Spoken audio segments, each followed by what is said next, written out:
நம்ம பார்த்தோம்னா இப்போ ஊசியை வந்து நீடில் வந்து எப்படி சேஃப்டியாக நம்ம வச்சுக்கலாங்கிறது தாங்க நம்ம பார்க்க போகிறோம். இந்த மாதிரி ஊசி வந்து எல்லா இடத்துலையும் இருக்கையில் கசகசன்னு இருக்கும். நம்ம விசுக்குன்னு நம்ம கையில் பட்டுரும். அப்போ ஊசியிலேருந்து ஊசி குத்தி ரத்தம் இந்த மாதிரி வந்துடும்.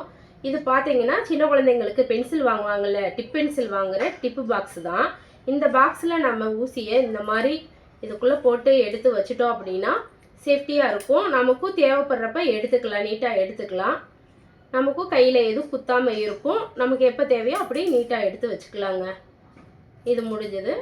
இப்போ பார்த்தீங்கன்னா கொக்கி பார்த்தீங்கன்னா இது வந்து ஒரு சூட டப்பா தான், வேறு வேஸ்ட்டால் போகிற டப்பாவில் தான் கொக்கி இந்த மாதிரி போட்டு வச்சுருக்கிறேன் பாருங்கள்.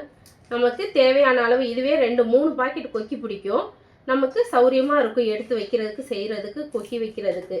கொக்கி ஒரு இடத்துலையும் ஊசி ஒரு இடத்துலையும் இருந்துச்சுன்னா நமக்கு தேடுறதுக்கே கஷ்டமாக இருக்குங்க. கொக்கி வைக்கவே இன்ட்ரெஸ்ட் வராது. இது ரெண்டும் ஒன்றா வச்சுட்டோம் அப்படின்னா நமக்கு வந்து ஈஸியாக இருக்கும் கொக்கி வைக்கிறதுக்கும்.